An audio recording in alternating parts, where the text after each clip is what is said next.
Hello and welcome to Faith Talks. In today's program, we'll be talking about domestic violence. Joining me in the studio and ready to share their views and comments are Joni Blackwell, a fitness evangelist, and Malika Bediako, a women's, children's ministry leader for the Adventist Church in South England, as well as having the brief of keeping the church family safe. So Malika, I think I'll start with you and asking, how would you define domestic violence? Domestic violence is violence that's carried out within a home setting, usually, and it can be either way. We need to understand that. It can be a male hitting a female or injuring a female in some way and continuously doing it. And it could be vice versa as well. It could be a woman that is hitting or damaging a male person in a different way. Also, though, we have a rise in children that are being violent towards their parents, and so therefore we now have that in context of domestic violence. So within all of that definition, today we'll be talking about mainly when women are on the receiving end of domestic violence, as we are a studio of women today, not ignoring the men who are being abused, but we'll be focusing today on women. Now, many would say a church setting, a faith community, surely domestic violence is not something that's occurring. What would you say to that, Malika? I would say that we evangelize. We evangelize to people outside, but we also grow. We all have frailties. And so we find that even where there are males that have grown in the church, they can exhibit domestic violence. But you don't forgive anybody that commits domestic violence. I think you can forgive people to a certain extent, but not fully, because you feel that where men are concerned, they use certain scriptures. So they use spiritual abuse as well as verbal, and as well as hitting someone as well at the same time. I want to also bring Joni in on this discussion, but you just have to expand a little bit. What do you mean when that you're saying that men are using scripture to abuse in an abusive situation? What do you mean by that? Well, in the Bible it says that women should be submissive to their husbands, and so therefore they take that to me they take that scripture out of context, and so therefore it means that their wives should be totally submissive to anything of their wants. And anything that they ask them to do. And they use this over and over again to mentally abuse somebody, as well as physical abuse can be there as well at the same time. So, Joni, you are somebody who have experienced some levels of domestic violence. How did you experience that? What brought you through? I was married many years ago, and I suffered domestic violence and abuse, but I wouldn't say it's as black and white as the person being violent, hitting you all the time and you're in a corner. There are varying degrees. And for me, to the outside world, my husband looked like the perfect husband. He cooked, he cleaned, he was very generous. But for me, when I look back, I feel that it's more to do with control. And I think he felt that at this point of our marriage and our life, he was no longer in control of me and where I wanted to go with life. And that was new to him. And that, I think, started the relationship on that downward trend. I know we spoke earlier about relationships, and sometimes the partner will move on and do nothing of the sort. He'll be a new man, whether he's changed his ways and he's really sorry, or the relationship that he has and the new partner is very different, the circumstances are different. So for me, on the outside, it looked fine. There was one thing in the relationship, and that was physical abuse. There was no verbal abuse. He wasn't, he didn't put me down. It was one part of abuse, and that was the physical. But I think there are some women who go, and some men who go through lots of different things. Verbal abuse. It can even be silence. Silence is another type of abuse. And I see women who are in relationships where there is no communication, and that beats them down because there's no one to throw off any sense to, so they have to internalise everything. And when you're in that kind of situation, it's really, really difficult to be sane and to be logical about what's going on with your life. And Joni sounded like she'd found the perfect man. I mean, he cooked and cleaned, and we all know that is a commodity we women we hold very high when it comes to a man. If they just knew that's all it took to win our hearts, I think we'd have cooking classes for men all around, wouldn't we? But can you spot somebody who's abusive, who will be abusive later on in a relationship, Malika? Do you know something? When I look back, I should have noticed the signs before I got married. And when I sit down and I think about it, I did see the signs. However, I just kind of ignored them because they weren't towards me. I remember that he was very provoking and very argumentative with his own mother. And himself and his sisters didn't have a really good relationship either. And there always seemed to be some kind of arguments or tussling where that was concerned. But I never took it on board. And it's not until he started verbally abusing me, like you said, putting me down. You're too fat. You're too this. You need to wear your hair like that. You need to wear these clothes. You need to wear that. And then to keep the peace, I kind of went along with it and did it, thinking that, well, he was caring. And then to find out that it wasn't about caring at all. It was about definitely just abusing me, no matter what happened. And Joni had a husband that cooked and cleaned. Mine didn't cook at all, and would sit there till 9 o'clock at night sometimes when I came in from work, after being at work all day, and say, where's my dinner? He wouldn't. He didn't want to. It got to the point where he wouldn't walk on the street with me. I was pregnant. If I was pregnant or I wasn't pregnant, taking the shopping, he just wouldn't walk on the street with me. And there was another sign. Every time we went out, he asked me how many women were looking at him today. And I just kind of took it that, and I wasn't looking at how many women were looking at him during the day. So he would become verbally abusive to me because I wasn't noticing those things. But that's something that you're naturally not going to be looking at. Who's looking at your husband? I thought. What did that do to you as individuals? Joni, what did it do to you to be on the receiving end of physical violence? Yeah, it creeps up on you. It's the one-off, and you're shocked by it, you're gobsmacked by it, and you recoil and you think about it, and then one incident changes you, changes your personality, changes your character, even if it's for a short time, and you need that energy to come back, and you just don't. You don't. And so for me, the first bit of violence would have possibly been one slap or one hit.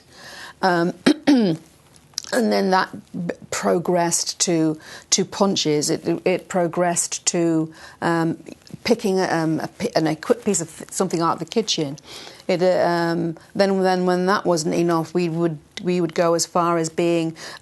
He'd take me to the car park and ram my head on the concrete.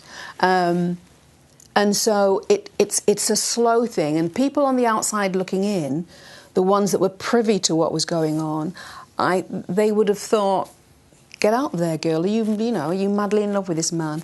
And I have to admit, the circumstances around how we ended up together. I was with my husband from Jamaica, but that's another story. But so when it started, the situation surrounding it, it wasn't a love relationship from my side. It was a love relationship as far as he understood love from his side. So it's not that we tend to think, well, why don't you go? Why don't you just go? And why don't you retaliate? But it's because it's such a slow process, and you don't know who to go to, where to go. So for me, the violence just progressed bit by bit until it's now a way of life, and you're looking for it, and you're simply looking at ways to avoid it. And so that's where your energy's in. Your energy's around that. Your energy's around not letting other people see it. You don't want other people to be in danger, because to you, this man is so powerful that he would hurt your friend, your family member if they got involved. We don't realise that they're cowards, and that's why they're doing it to us. We think of them as this awesome, powerful person. And so that's what it did for me. The balance in the relationship really, really changed. And I literally couldn't find a way out. Although when you look back now, 20, 30 years later, you think, you could have done that, you could have done that. But it's just not there at the time. Malika, how did you get through it? How did you survive through? I think the main thing with me was my children. I wanted to protect my children from it. And I didn't want my family to know because I was embarrassed and ashamed. And so I didn't want my family to know. And I knew there may be certain actions that certain family members would take. And at the time, I just felt that I needed to protect myself and my children as much as possible. So I started not going home at the time when I did, because if I didn't pick up the children from my mum at 7 o'clock in the evening, she would have known that something was going on. So I picked up the children at 7 o'clock in the evening and made everything seem normal. And then go home, but not home. And not to any of my friends. I would end up sitting on a bench outside of my block of flats, singing to my children and teaching them the choruses that I'd learnt in church when I was a child. And my eldest child, because she was the eldest one at the time, she was coming up to 7, and she would be saying things like, "Mummy, can't we go in, please? I'm tired. I'm so tired. I'm so tired." And we couldn't go in, and literally waited until the light went off in the flat, and then I would go upstairs, take their shoes off outside the door, and then open the door and say, "Don't make any noise," and then let them go in, and we'd go up the stairs. And I ended up sleeping in the same room as my children, and it was like I was mother hen. I just wanted to protect them. I just wanted to be there to protect them. So if anything was happening, I would try and go as far away in the house as possible, so that they didn't hear. But of course, children will be children, and they saw some incidents, and they heard. But the only one that really remembers them is the eldest one, and she told the younger ones. But I just tried to protect them. And how does it impact on the children? Because you're trying to protect your children. You spoke earlier, before we started recording, about your children as well. And what did you see in your children? As they grew up, you realise that there's always casualties where your children are concerned. There may be one child or two children didn't get the casualty, but there's always casualties. My son was too young, and so he never really remembered much. But there were some things my husband did to him when he was really young that later on I realised that was the things that were happening to him was a product of that. My eldest daughter used to say, you need to talk to the other two about exactly what happened. And then the middle one, because she was his princess, she felt as though everything was okay. But it's only recently that she's coming out, the relationships that she's having in her life also mirror the father coming in and out of her life. She said to me recently, he just came in and out of our lives when he wanted to, and I realised that has affected me. And because she thought he loved her more than the other two, but the other two have also suffered. And have had things that have happened to them. But one of them has decided, she went for counselling when she was at university and decided to get rid of it. Not completely, it's still there, but she doesn't trust men. And so you're both kind of saying there is an after effect. There is a longer effect than just it occurring to the wife or the woman in the relationship. But how do you start bringing healing into your children, to yourself? How do you move on? Because you've both moved on, not gotten over it, I would say, but moved on and moved forward. Well, you know something, it's funny you would say that, but for many, many years, I didn't trust any men whatsoever. And I was blessed in that God brought 2 men that I can think of that were in my life that were gems. They were gems, and they kind of aided me to the recovery. That aided to the recovery, that I felt that I could be loved by somebody again. And the way they behaved with my children as well was very healing, not only for the children, but also for myself, for reassurance.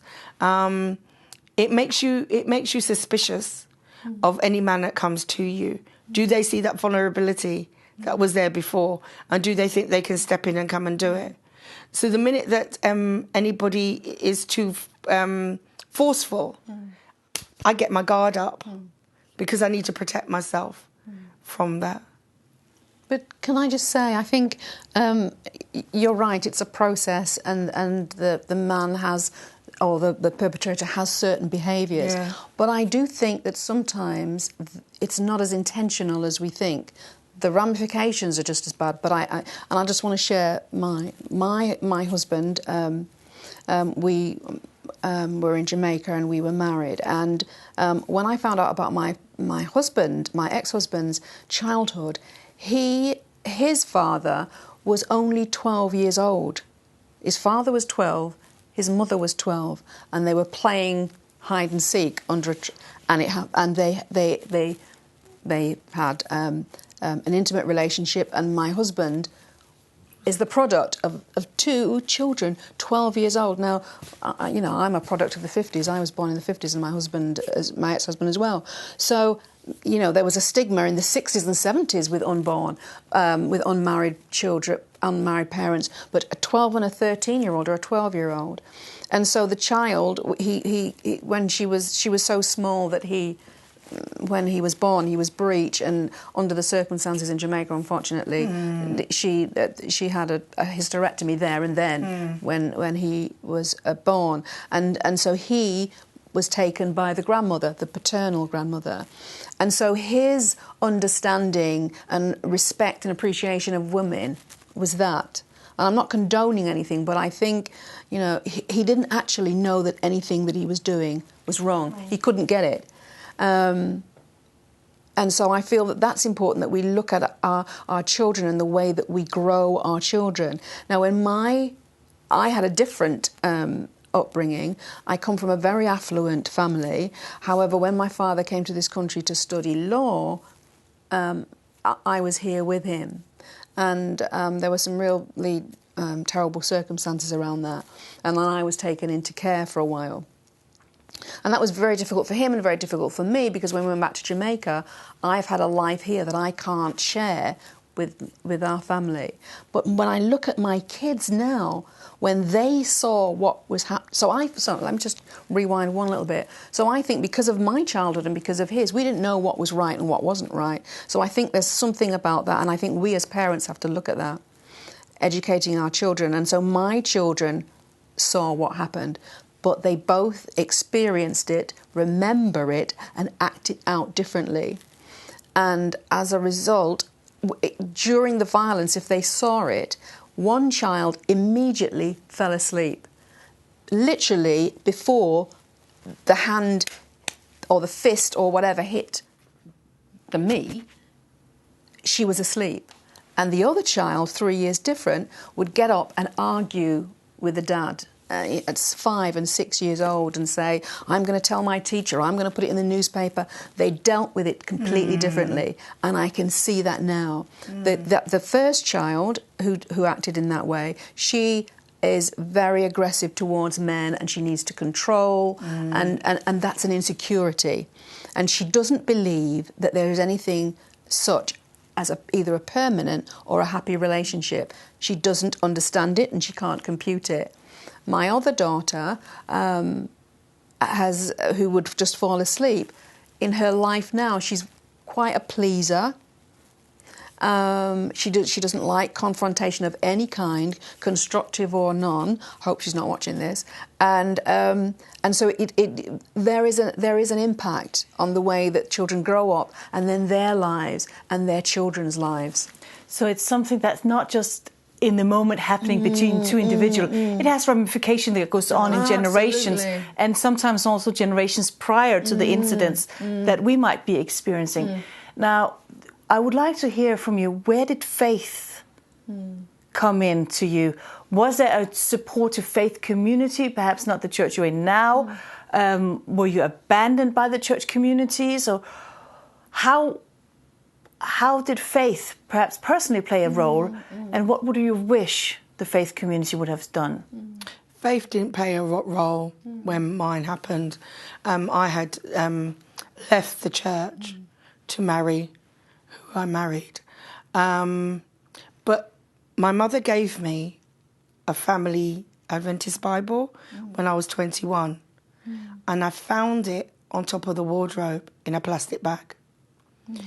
And I took it down and I started to realise that after the children had gone to sleep at night, I would be there with a torch and I would be reading the Word.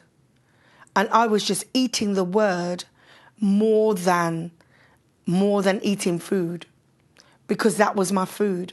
That was going to carry me on. And what was there as well was the Adventist hymnal. So I'd be singing in my head, trust and obey, for there's no other way to be happy in Jesus but to trust and obey. And I had to believe that Jesus, although I had left the church and basically had left him, that he was going to rescue me. He was going to rescue me. There was a plan for him to rescue me. And maybe I had to go through that, what I went through, so as to be able to find my way back to him. You know? I was ashamed. I never told any of my friends. And afterwards, my friends, who were faith people, some of them, maybe not Adventists, but they're other faith people, they said, we thought you were going to have a breakdown, but you didn't come to us. So we felt that we needed to stay away and to pray for this. But the word came alive to me, that God loved me no matter what. That, you know, he may find me ugly or whatever it is, but I was beautiful because I was made in Christ's image. And so therefore I had to believe that that God was like international rescue from Thunderbirds, and that he was going to come and rescue me and get me out of this situation. When you look back and when you look at, both of you are very active in your churches today, and here in the last couple of minutes of the program, what advice or what word of hope will you give to somebody who's watching the program? I'd say that there is hope. That's what it is. There is hope. You may not think there is. When you're in it, you cannot see a way out. But I can testify myself, and I know you, my sister, can do the same thing. There is hope, and you will get through it. I mean, I didn't have that blessing of a church family or a background in religion or Christianity at all. I had nothing. But I can look back now, 20 or 30 years away, and know that he had his hand on me. He did. I would not be here today. So please, no matter what it feels like, that's not the truth. There's a future. God has a hope and a future for you, and you will receive it. Just open up and receive it. It's not over. I genuinely didn't feel that I'd ever get through what I did, and I'm here now as a testimony to him that you can and you will, you know.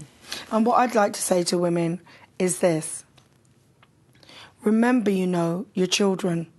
And this does have ramifications on your children. As long as you have children, I would tell you, in some way or the other, try and get out. Try and get out. Don't think of yourself, because in the end, that's what I had to do. Not think about me. I had to think about my children and what was going to happen to them later on in life.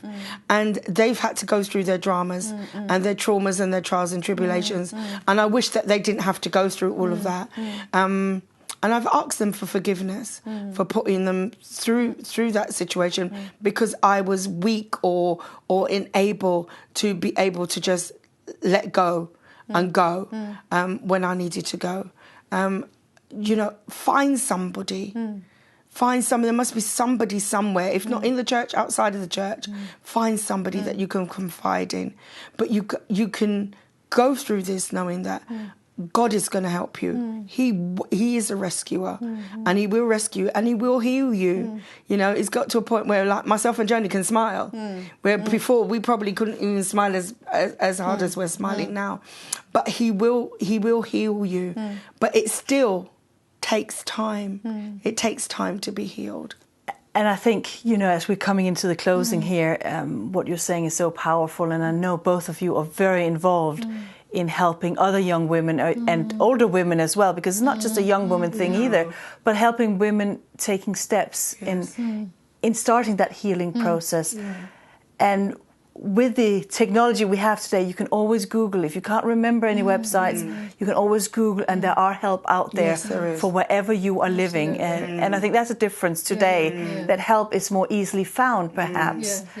But I really want to say thank you to both of you to coming in and sharing such personal and such heartfelt stories, and also sharing that there is hope, that we can get through, that you can get through it. And you two are amazing testimonies to that. So thank you for coming in the studio and sharing. And why not add your own voice to the debate by joining us on our Facebook page at Faith Talks.